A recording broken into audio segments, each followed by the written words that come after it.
rantse da kabarin annabi ga wayar wallahi ban taba shigowa gurin nan ba tun da nake a yau gashi kin ni na taba sanar ba tun da yake yau ai gashi kun yi kuma Allah ya tona maka duk kayan mu da sai da muka mata magana ba ruwan mu wallahi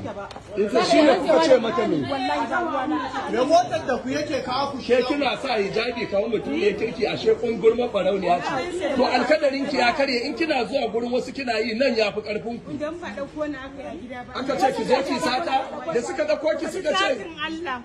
suka ce ki sata suka ce ki saci kayan mutane ku suka ce mana mu to har da wannan ku to sata ku to sata wallahi ban san gurin nan su ne suka kawo ki ku to sata ko ai yanzu suka ce ku zo ki sata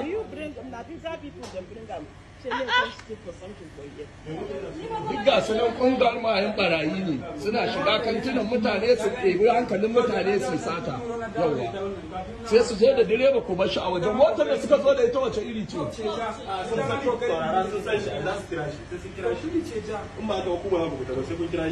duk kayan mu ma da ya bata wallahi sai kin biya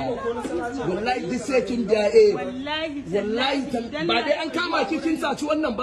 ba dai ke barauniya ba ce wannan da suka kika sata suka ce ki zo ki sata wai ba tare muke da ku bane dan kabarin annabi ni